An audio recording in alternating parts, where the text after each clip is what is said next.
Welcome to the Karen Kenney Show. Hey, you guys, welcome to the Karen Kenney Show. I'm super duper excited to be here with you. And I think I'm just going to dive right into this sucker. This one might be short and sweet. It's just a little parable, it's a little story, something that I've been thinking about. And I know some of you, or most of you, have probably heard this example before, but some of you might not have. So let's just dive right into this. I think I'm going to call this sucker Lifeboats. Life, Lifeboats. Oh my God. Some days I feel like I could use a lifeboat. Double amen hands if you know what I'm talking about. Okay, so I was talking to somebody. I was talking to somebody the other day, and we were just talking about a particular situation that was happening in their life. And one of the things that I said to them, and some of you might be able to relate to this if you have ever been in a relationship with somebody who is hell-bent on getting in their own way, causing their own suffering, being there, cock blocking themselves from happiness. You know what I mean? Oh my God. And one of the things that I said is, look, we cannot save people from themselves. Like some people insist on doing it their way or the hard way or whatever. And they're not really interested in being helped. Or at least they're not interested in being helped in the way that it's being offered. So let me just tell you a little story. So you guys, I'm sure some of you have heard this before. I'm not saying this is original, but I always love this little, I don't know, what is it? A parable, an allegory, a metaphor? I don't know. No, it's not a metaphor. But so there's a little town, right? There's a flood. We know that the forecast has said, hey, the levee's going to break, the water's going to rise, like, do your best, like get out of town or whatever. And you know how some people are, they're stubborn and they stick around a little too long. So there's this one guy and he's got like a house that's got like a couple of levels, right? Like a first floor, second floor, whatever. And the water starting to spread around town. And so his neighbors like are gonna get out of Dodge. And the neighbor like comes by and he's got his car packed and he's like, hey, buddy, like come in. Like we gotta get out of town. We gotta evacuate. And the guy says, oh no, don't worry about it. God's gonna save me. The guy's like, okay, like he did his best, drove off, the guy stays. Now the water starts to rise and it comes up to like over his first floor. His whole first floor is flooded. So he goes up to the second floor and he's in the second floor now. And these guys come by and, the little rescue boats are in their little like paddle boat canoe thing. And he's got his head hanging out like the second floor window. And they're like, come on, sir, like get in the boat. Like we're here to help you. And he's like, no, God's going to save me. Don't worry about it. Whatever. I'll be fine. God's going to help me, whatever. Okay. Then the water comes up to the second floor. He crawls out and now he's sitting on his roof, right? And the rescue people now are out in the helicopters and the helicopter comes by and they like drop the ladder and they're like, dude, let's go. Like get up in the thing. We'll send somebody down. We're going to hook you up. And he's like, no. Like God's going to save me, whatever. You know where this story is going, right? The water comes up too high. The guy drowns. He dies. He goes up. At least he was up in heaven. Good enough guy, right? Quote unquote, good enough guy to go up to heaven in this story. So he's at the pearly gates and he's talking to, he sees God. He's talking to God as if God could be a body. But you know what I'm saying? Roll with me. And he says, he's like, God, like, how could you let me drown? Like, I believed in you and I prayed to you and I tried to be a good person. He's like, how could you let me drown? And he's like, what are you talking about? He's like, I did. He's like, why? The guy's like, why didn't you help me? And God's like, what are you talking about? I had the neighbor come by with the car. I sent the guys in the boat and then I sent the helicopter. And here's what I want to say, you guys. If you're going through a time, if you're going through a rough patch, if you are questioning some things, it's really easy to get stuck in our patterns, in our identities, in our beliefs, in our structures that we were conditioned by our families in our younger years or whatever. We get so hung up on our own preferences and our own expectations and our own wants and desires and how we think the help is going to come to us.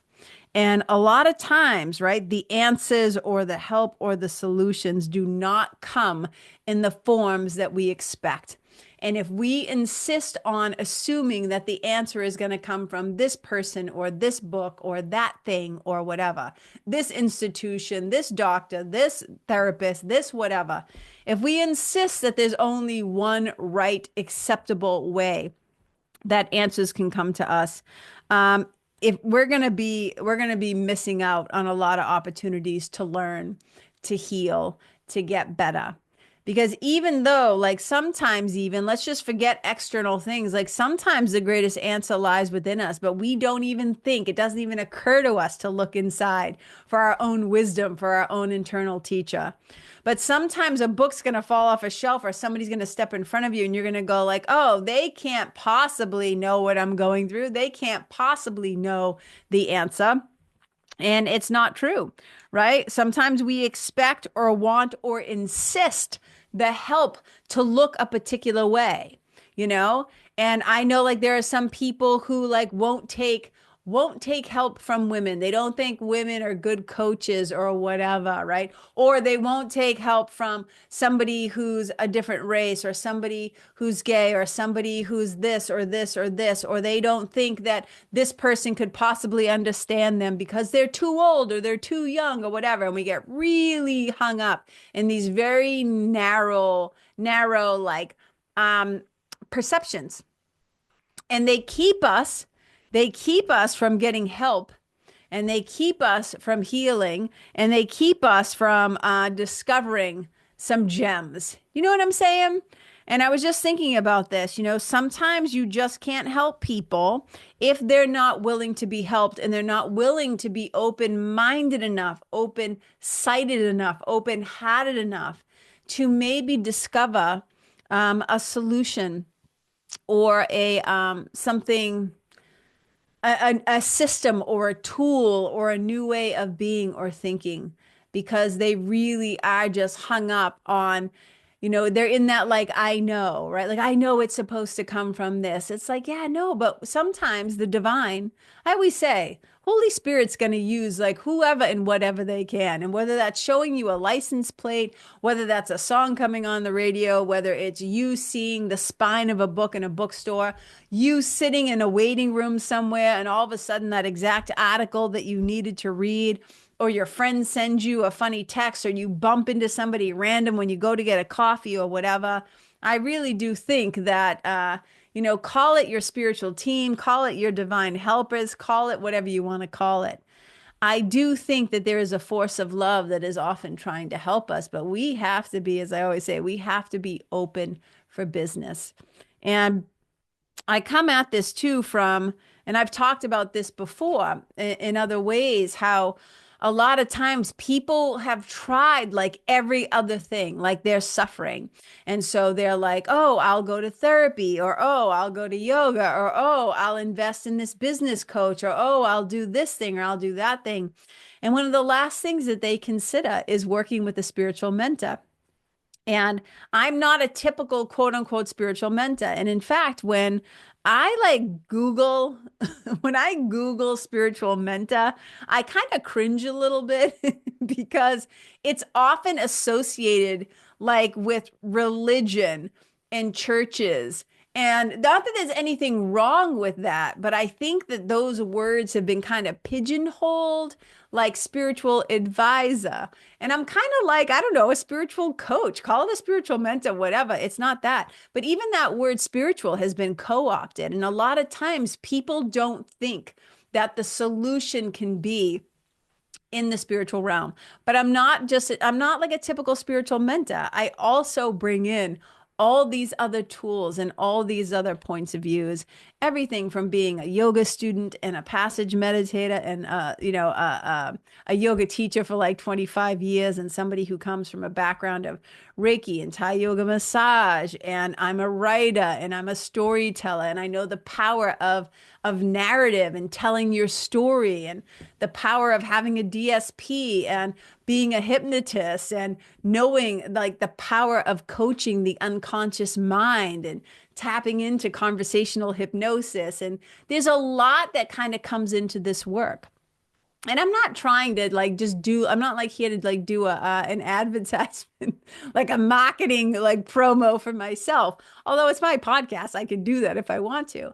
But there's a point, a bigger point that I'm trying to make is that a lot of times when they're suffering or there's a problem, people know that they're having symptoms, whether it's an unhappy marriage or they can't get out of their own way, or they're an entrepreneur, but they're too afraid to put themselves out there, or they're trying to like, deal with their anxiety and work their way through some stuff that's gone down in their life and figure themselves out and figure out like, why do I do this? Why do I have this lack of self-love? And why don't I keep my word to myself? And like all these things that come with the human experience.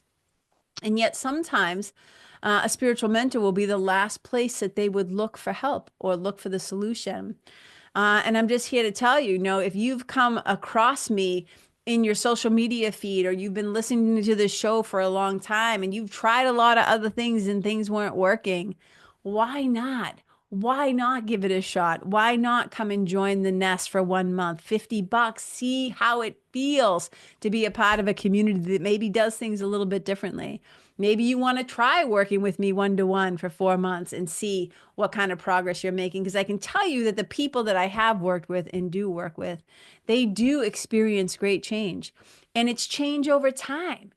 A friend the other day was saying, the work that I do is really deeply sustainable. And that's the thing, is I'm not here to fix you or to, oh, you're not fucking broken. That's why I don't want to fix you. It is, however, about giving ourselves new tools and new perspectives and new ways of being, like new transformational ways of thinking, tools that can literally shift your mind from a place of fear to a place of love, that can help your nervous system regulate, to shift out of that sympathetic, that fight and flight, and learn how to enter into the relaxation response in a non-jarring way. You know what I mean? So in your life, maybe you've missed some of those car rides. Maybe you've missed some of those boats. Maybe you've missed the helicopter, but it doesn't end there. There are people like me out in the world. I mean, there's a gazillion of us, right? But you're listening to this show, and if you can hear the sound of my voice, then maybe this is exactly where you were meant to be. I drew this little picture the other day.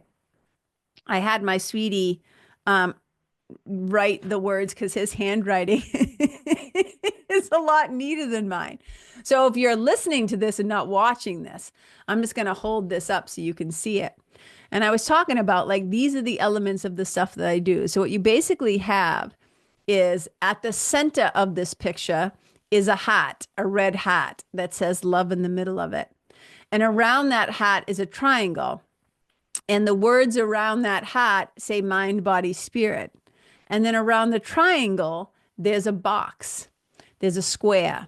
And the four edges of that square say physical, emotional, spiritual, mental. And this is the way that I help. I bring all of these aspects together, right? I always say it's the somatic, the body, it's the spiritual, it's the subconscious reprogramming, it's the neuroscience of the mind and the brain. So all of these areas get addressed. And so that's all I'm going to say for today. Thank you for listening if you're still listening. I want to just say, like, this work right here is the most important work that we do in our lives, working on ourselves, coming to understand ourselves, knowing why we do what we do, think what we think, believe what we believe, say what we say, the behaviors and the choices that we make. And if you're like, if you're just like ready to try something new, I hope you reach out to me because I would love to hear from you. And I, like to think like I like to be kind of like a little life raft and a lifeboat for other people. When somebody's just been like out in the water dog paddling for so long and they just need a little buoyancy, they just need to be held a little bit, so they can gain their strength back, so they can catch their breath, so they can get their mind right, so they can get back in the game, so they can get back to the business of love, right? It's like spiritual mentoring And the nest, it's like a little sanctuary. It's like a little cocoon where transformation can happen. When you think about like the little caterpillar turning into the butterfly, it needs a place where it can be like in a safe harbor. You know what I mean? So this is how I kind of think about it. So I'm sending the car, I'm sending the boat, I'm sending the helicopter, and I'm sending you this message, and it lands for you. I hope to hear from you. And look, if you're out in the world, maybe you can be a lifeboat for somebody else too. And we all need each other. We're better together. And there are powers that be would try to divide us and make us think and forget about our unity. But it is in our strength, it's in our togetherness that we're going to find our strength. So just thank you for listening, and I appreciate you. And wherever you go, may you leave yourself and the animals and the other people and the places and the environment better than how you found it. Wherever you go, may you and your love and your energy and your presence be not only a lifeboat, but a blessing. Bye.